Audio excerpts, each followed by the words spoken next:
فرمایا قل، اے نبی صلی اللہ علیہ وسلم کہہ دیجئے، یا عبادی الذین، اے میرے وہ بندوں، کیا آمنو عام طور پہ تو یہ آتا ہے نا، یا ایھا الذین آمنو، اے لوگوں جو ایمان لائے ہو، یا عبادی الذین آمنو، یہ بھی سٹائل آتا ہے قرآن میں، اے میرے وہ بندوں جو مجھ پر ایمان لائے۔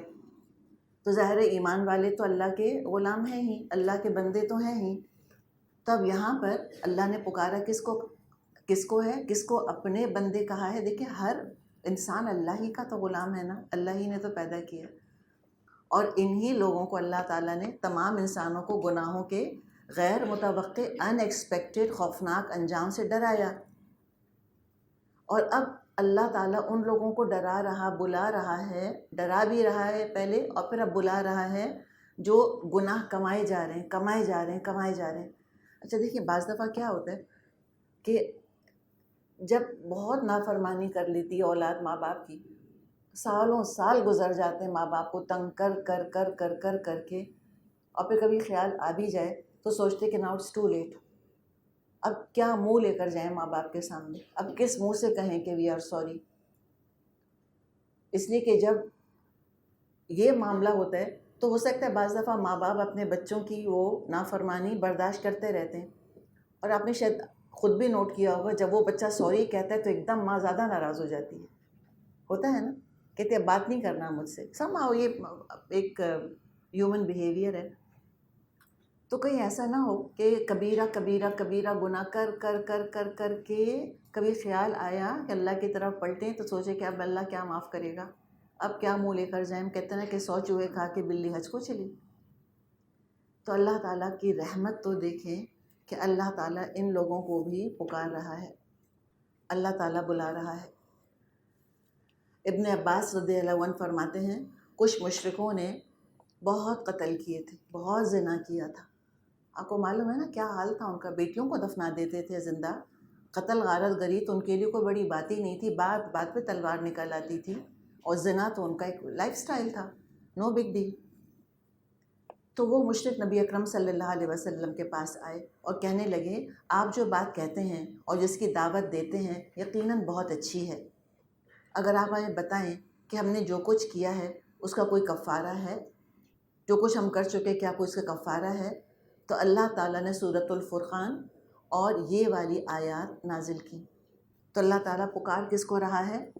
اے میرے وہ بندوں، اسرفوا علی انفسہم، جنہوں نے اپنی جانوں پر زیادتیاں کی ہیں، بہت زیادہ گناہ کر لیے ہیں۔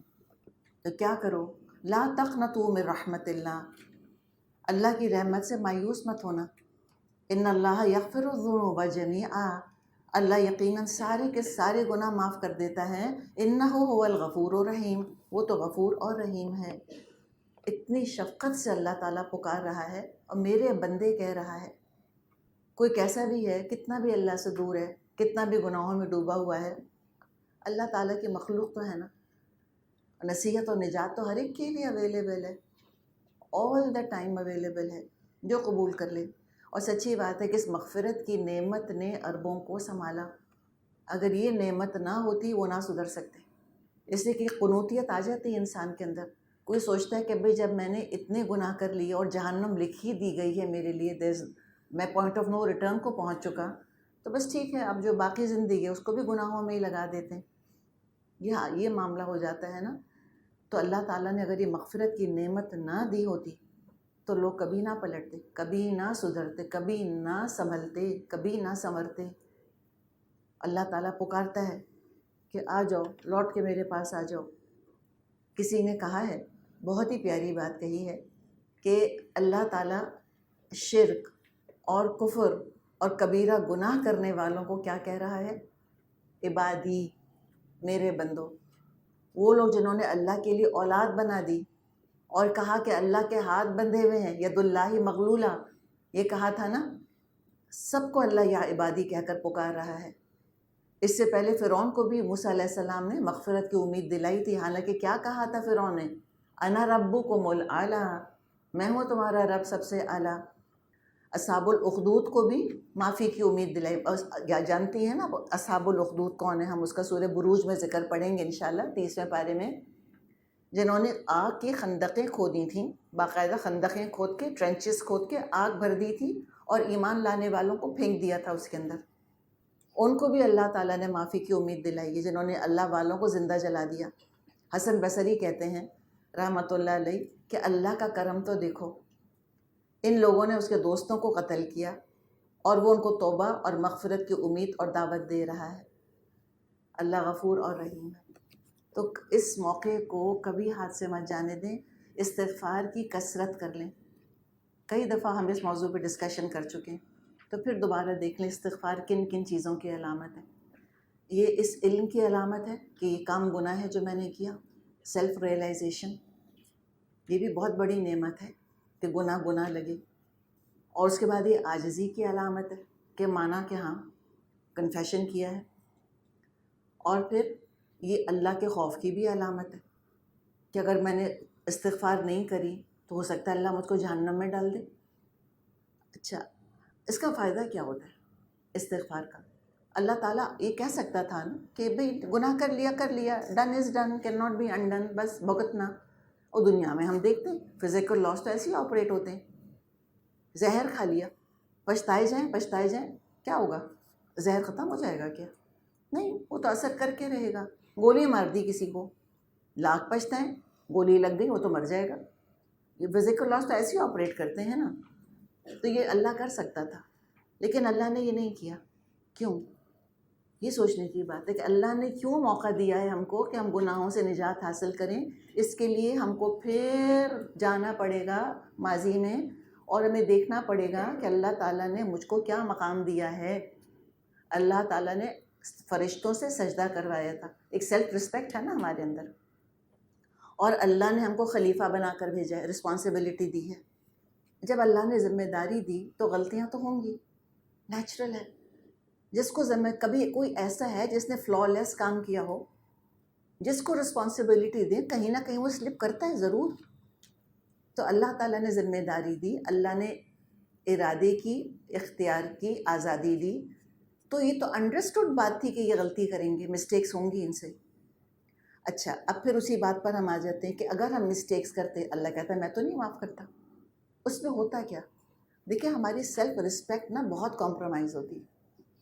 اللہ نہیں چاہتا کہ ہم کانسٹنٹ گلٹ میں مبتلا رہیں اور اپنے آپ کو بیش کرتے رہیں. ہم اپنے آپ کو اس طرح ماضی میں قید کر دیں گے، ہمارا سیلف کانفیڈنس ختم ہو جائے گا کہ بس میں تو ہوں ہی گندی، میں تو ہوں ہی خراب، میں تو ہوں ہی گناہ گار، مجھ سے کچھ نہیں ہو سکتا. ہوگا کہ نہیں ہوگا بتائیں؟ اللہ نہیں چاہتا. اسی کے سیلف رسپیکٹ تو ہے ہی صرف انسانوں کے اندر. تو اللہ نے چاہا کہ ہم اپنے گناہوں کی گندگی کو اپنے آپ سے دور کرتے رہیں اور ہم ماضی کے اندر جو ہے وہ قید نہ کر لیں اپنے آپ کو. اچھا، پھر پتہ نہیں بات ادھر سے ادھر چلی جاتی ہے، لیکن آپ کو سائیکالوجی کا کچھ تھوڑا بہت اندازہ تو ہوگا، نہیں ہوگا تو ہو جانا چاہیے. پلیز تھوڑا بہت پڑھ تو سکتے ہی ہیں نا ہم سب. اب تک وہ 100% یقین سے یہ بات کہتے تھے کہ انسان کی پرسنالٹی 2.5 سال تک مکمل ہو جاتی ہے. جب وہ 2.5 سال کا ہوتا ہے، اس کے بعد تو بس سمجھے فنیشنگ ٹچز ہیں. تو جب بھی کوئی سائیکولوجیکل ایشوز ہوتے تھے تو کہتے تھے ماضی کے ٹراما کا نتیجہ ہے، ماضی میں ایسا ہوا، ماضی میں ویسا ہوا. اگر ماضی میں قید کر دیں جیسے کہ سائیکالوجی کرتی ہے تو پھر اب کیا ہوتا تھا، جب بھی وہ کوئی تھیراپی وغیرہ ہوتی تھی تو ماضی کو سارا کھنگالا جاتا تھا. ٹھیک ہے، اس میں بٹرنس آتی تھی کہ ماں باپ نے یہ کیا تھا، اس وقت یہ ابیوز ہوا تھا، اس وقت یہ ہوا تھا. اب جب ماضی میں جو ہو گیا کیا انڈن ہو سکتا ہے؟ وہ تو نہیں ہو سکتا. تو ماضی کے ساتھ آپ کو باندھ دیا نا انہوں نے، پیچھے قید کر دیا. اب ہر چیز کے لیے جو ہے وہ آپ ماضی میں جا کے پھر کہتے ہیں بھائی ٹھیک ہے نیچر اور نرچر، میں کیا کروں، ماحول ہی ایسا ملا کہ میں ایسا بن گیا. تو انسان پہ ذمہ داری لیتا ہی نہیں. اب جو ایک نئی سائیکالوجی کی برانچ آئی ہے جس کو پازیٹیو سائیکالوجی کہتے ہیں، اس میں انہوں نے ثابت کیا ہے کہ ماضی کا ہم پہ بہت کم اثر ہوتا ہے. اصل میں تو جس چیز کا پرسنالٹی پہ اثر ہوتا ہے کہ ہم نے مستقبل کے لیے کیا ٹارگٹ بنایا ہے. اب وہ یہ کہتے ہیں، تو اسلام بھی تو یہی سکھاتا ہے ہم کو. اسلام کب ہم سے کہتا ہے کہ ماضی میں قید ہو کے رہ جاؤ؟ اللہ ما قد سلف، اللہ ما قد سلف. تم کتنا پڑھے ہیں؟ شراب پی لی تو پی لی، جو ہو چکا وہ ہو چکا. اپنے باپ کی تم نے بیویوں سے نکاح کر لیا تو جو ہو چکا وہ ہو چکا. یہ تو اسلام کا مزاج ہے کہ بھائی جو ڈن از ڈن چھوڑو اس کو، آگے دیکھو، فارورڈ لکنگ. تو ساری پازیٹیوٹی اسلام کے اندر ہے. وہ کہتا ہے آگے دیکھو. تو وہ خود پازیٹیو سائیکالوجی کی بات وہ کر کے یہ کہتے ہیں کہ ہم اپنے لیے جو آگے ہدف بناتے ہیں زندگی میں، اس کا آج ہماری شخصیت پہ اثر ہوتا ہے. تو آئندہ کے لیے اچھی اچھی باتیں سوچا کریں کہ اچھا ہوگا، میں اچھی ہو جاؤں گی. وہی ہے کہ اگر گناہ کر کے بھی سوچیں کہ جہنم میں جاؤں گی، اور نیکیاں کر کے سوچیں قبول نہیں ہونی تو اینی ویز جہنم میں جاؤں گی، تو بھئی یہاں کیا کر رہے ہیں بیٹھے ہوئے ہم؟ اللہ تعالیٰ امید دلاتا ہے کہ ایک نیکی کرو گے تو 10 سے 700 گناہ تک اجر دوں گا، اور گناہ کرو گے تو معاف کر دوں گا. اور سورہ فرقان میں کہا کہ تمہارے گناہوں کو نیکیوں سے بدل دوں گا. یہ ہے ہمارا دین. اور پھر مسلمان جو ہیں وہ اللہ کی رحمت سے مایوس ہوں اور اللہ کو راضی نہ کرنا چاہیں تو کتنے افسوس کی بات ہے. ساری دنیا جو ہے انگزائٹی کا اور ڈپریشن کا شکار ہے. قرآن کا نور لے کے نکلیں نا، بتائیں ان کو. تو یہ ہے ہمارا دین الحمدللہ. آگے کا سوچا کریں، اور بس جو ہو چکا وہ ہو چکا. کنفیشن کریں، اس کے بعد کریکشن شروع. کنفیشن کسی کے سامنے نہیں، کسی کے سامنے یہ نہیں کہنا کہ میں ایسی تھی ویسی تھی. اور نہ اپنے آپ کو قید کریں کسی گناہ کے ساتھ. کبیرہ سے کبیرہ گناہ بھی ہو گیا ہو، کبیرہ سے کبیرہ کارڈنل سن کسی کے سامنے ذکر نہیں کریں. جسٹ زپ یور ماؤتھ، ایسے بن جائیں جیسے کبھی ہوا ہی نہیں تھا. اور واقعی نہیں ہوا، اللہ نے ڈیلیٹ کر دیا، نہیں رہا وہ اعمال نامے کے اندر، اس کا اثر نہیں ہوگا. تو پھر اگر اللہ تعالیٰ نے یہ استغفار کی نعمت نہ دی ہوتی، پھر سیلف رسپیکٹ کمپرومائز ہوتا، سیلف کانفیڈنس بھی کمپرومائز ہوتا ہمارا، اور پھر ہم بہتر بھی نہ ہوتے. ہم کہتے بھائی ٹھیک ہے اب میں ہوں ہی ایسی. جب بچوں کو بہت برا بھلا کہا جاتا ہے نا کہ تم جھوٹے ہو، تم کاہل ہو، تم نکمے ہو، تم تو پاس ہی نہیں ہوگے، تم تو نافرمان ہو، وہ کہتے ہیں اچھا ٹھیک ہے ہم ایسے ہی ہیں. ضد چڑھ جاتی ہے نا انسان کو. تو اللہ تعالیٰ تو ہمیشہ ہم کو پکارتا ہے کہ تم بالکل بہتر ہو سکتے ہو. اور اللہ نے اپنے بندے کہا. اور پھر یہ انسان کو ایک ڈر کہ اب اللہ راضی تو ہو گئی نہیں مجھ سے، میں تو اتنا اللہ کی نافرمانی میں اپنا وقت لگا دیا، اب تو کبھی بھی اللہ مجھ کو اپنے سے قریب نہیں بلائے گا. اللہ نے پکار دیا کہ جنہوں نے اتنا اسراف کیا، حد سے ہی گزر گئے گناہوں میں، تب بھی اللہ کی رحمت سے مایوس مت ہونا. تو جب ان سے یہ کہہ دیا ہے تو پھر کیسے اللہ کی رحمت سے مایوس ہو سکتے ہیں؟ کبھی نہیں. اور نہ کبھی کسی کو مایوس کریں، اور کبھی کسی کے آگے اپنا ذکر بھی نہیں کریں. کیا کہہ رہے ہیں؟ ان اللہ یغفر الذنوب جمیعا، ایک ایک گناہ معاف کر دے گا. ایک غلط نظر سے لے کے کسی کو قتل کرنے تک. وہ 99 لوگوں کے قاتل کی تو آپ نے حدیث سنی ہی ہوگی. یہ ہے اللہ کا معاملہ. اللہ غفور و رحیم ہے. اور اللہ کے دیکھیں نام بھی کیا ہیں، انہ هو الغفور الرحیم. غفور ہے، گناہوں کو چھپا لے گا، اس کے اثرات نہیں آئیں گے ہماری زندگی پہ، اعمال نامے سے مٹا دے گا. قیامت کے دن رسوا نہیں ہوں گے ہم. ہم دعا کرتے ہیں نا اللہم استر عوراتی، اللہ میری کمزوریاں ڈھانک دے. ہم کہتے ہیں کہ لا تخزنا یوم القیامہ. اچھا لوگ غلطیاں کرتے ہیں، پھر ہم معاف کر دیتے ہیں، لیکن دل میں بال رہ جاتا ہے. لیکن اللہ کیسا ہے؟ رحیم. اس کے بعد رحیم ہے، معاف کر کے چھوڑ نہیں دیتا، پھر رحم کرتا ہے، پھر نعمتیں دیتا ہے، پھر محبت کرتا ہے ہم سے، دنیا بھی بنا دیتا ہے، آخرت بنا دیتا ہے. تو اب جب احساس ہو گیا کہ غلطیاں گناہ بہت ہوئے، تو رونا ان کو مٹا دے گا. یہ دل کی ندامت ہے دراصل. یہ آنسو اس قدر قیمتی ہیں جو کہ اپنے گناہوں کے احساس سے نکلتے ہیں. لیکن ہمیں کچھ آگے کا بھی تو اب سوچنا ہے نا. اب آگے بھی تو اصلاح کا معاملہ ہے. ہم نے کہا نا کنفیشن اور پھر کریکشن. اس کے بعد آپ دیکھیں شب قدروں میں لوگ جاگتے ہیں کتنا روتے ہیں، یا تراویاں ہوتی ہیں خاص طور پہ حرم وغیرہ میں، لوگوں کی ہچکیوں کی باقاعدہ آوازیں آ رہی ہوتی ہیں، آنسو ایسے بہہ رہے ہوتے ہیں کوئی حد نہیں. لیکن پھر رو دھو کے استغفر اللہ کہہ کے پھر بزنس ایز یوزول نہیں ہونا چاہیے. بھائی یہ کیسی استغفار ہے؟ اب اپنے آپ کو انسان بدلے، اب انسان ہجرت کرے. تو استغفار کی شرائط قبول ہونے کی جہاد اور ہجرت، یہ سب چیزیں اللہ کرے ایک جگہ آپ کہیں نوٹ کر سکیں کہ کس لیے اللہ نے یہ چیز رکھی ہے. اور پھر سچی استغفار کا نتیجہ کیا نکلتا ہے کہ انسان جہاد کرتا ہے اور ہجرت کر لیتا ہے. کس سے؟ ان تہجر ما کرہ ربک، ہر وہ چیز چھوڑ دو جو تیرے رب کو بری لگتی ہے. اسی کے لیے دیکھیں آگے کیا فرمایا، وَأَنِیبُوا إِلَىٰ رَبِّكُمْ، پلٹ آؤ اپنے رب کی طرف، لوٹو اپنے رب کی طرف۔ کس طرح؟ اگر مشرک کافر ہے اسلام قبول کرے، اس لیے کہ اسلام سارے پچھلے گناہ مٹا دیتا ہے۔ کبائر کا ارتکاب کیا ہے تو چھوڑ دے، یہ ہے انیبو الی ربکم واسلموا لہ، اور تم اس کے فرما بردار ہو جاؤ۔ اس کی شرطیں ہیں پھر استغفار قبول ہونے کی۔ اللہ کی طرف لوٹو، بتایا کیا آپ کو؟ مشرک کافر ہے تو اسلام قبول کر لے، کبائر کا ارتکاب کیا ہے تو فوراً چھوڑ دے، حق تلفی کی ہے تو حق ادا کرے، وراثت نہیں دی، مہر نہیں دیا، قرضہ نہیں دیا کسی کا، امانت میں خیانت کر لی تھی، حق ادا کرے، فرائض ادا نہیں کیے جھٹ تلافی کرے۔ فار ایگزامپل زکوٰۃ نہیں نکالی، زکوٰۃ دے، روزے قضا پہ قضا۔ خواتین ایسے روزے اپنے چھوڑ دیتی ہیں، لگتا ہے کوئی بات ہی نہیں ہے، جیسے اللہ نے معاف تھوڑی کیے ہیں۔ وہ جو ایام آتے ہیں اور ان میں جو روزے مس ہو جاتے ہیں یا پریگننسی میں مس ہو جاتے ہیں، وہ سارے قضا کرنے ضروری ہیں بھائی، تو وہ کریں فوراً، اللہ کا حق ادا کریں۔ حج نہیں کیا، حج کر لیں فوراً، ایسا نہ ہو کہ موت آ جائے اور توبہ کا دروازہ ہی بند ہو جائے۔ تو یہ کہا کہ انیبو الی ربکم، پلٹو لوٹو اپنے رب کی طرف، واسلموا لہ، اور اس کے فرما بردار بن جاؤ، من قبل ان یأتیکم العذاب ثم لا تنصرون، اس سے پہلے کہ تم پر عذاب آ جائے اور تمہیں کہیں سے مدد بھی نہیں ملے۔ ایسا نہ ہو کہ استغفار کا دروازہ بند ہو جائے۔ دو ہی دروازے ہیں جو کھلے ہوئے ہیں، باری باری کھلتے ہیں۔ جب تک موت کا دروازہ بند ہے، استغفار کا دروازہ کھلا ہے۔ ان اللہ یقبل توبۃ العبد ما لم یغرغر، اللہ بندے کی توبہ قبول کرتا ہے جب تک کہ اس کی جان حلق میں نہ پھنس جائے آ کے۔ وہ موت کا غرغرہ ہوتا ہے نا، غرغر ایسے آواز آتی ہے۔ تو جب تک موت کا دروازہ بند ہے، استغفار کا دروازہ کھلا ہے، اور جب موت کا دروازہ کھلے گا، استغفار کا بند فار ایور۔ بند کس طرح سے؟ قیامت کے دن بھی لوگ استغفار کریں گے۔ استغفار آپ کو بتاؤں، جو عاقل بالغ آیا ہے نا دنیا میں، سب استغفار کرتے ہیں، سب، ون ٹو آل، انبیاء بھی فرعون بھی۔ فرق کیا ہے؟ انبیاء کے ماننے والے دنیا میں کرتے ہیں اور اللہ قبول کرتا ہے، فرعون کے طریقے پہ چلنے والے آخرت میں کریں گے، فرعون سمیت سب معافی تلافی مانگیں گے اللہ تعالیٰ سے، اللہ بخش دے، اللہ غلطی ہو گئی، اللہ یہ ہو گیا، اللہ ایک دفعہ بھیج دے، یہ سب کریں گے، اللہ وہاں نہیں قبول کرے گا۔ آفر ایکسپائر، کیوں نہیں فائدہ اٹھایا تھا؟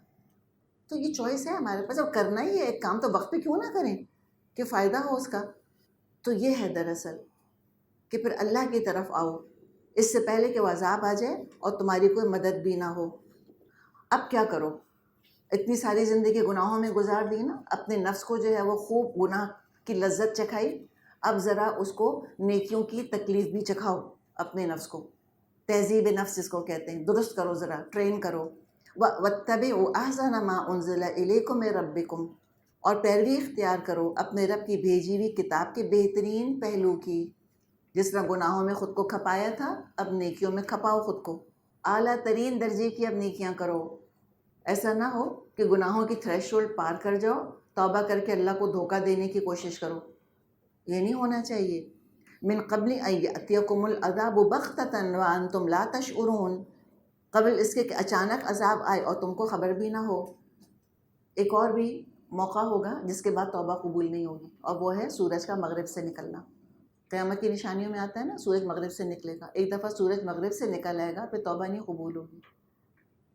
اب بتایا جا رہا ہے آخرت کا۔ دیکھیں دنیا میں تو اللہ نے کہا نا کرو استغفار، جو نہیں کرے گا اب کیا کرے گا؟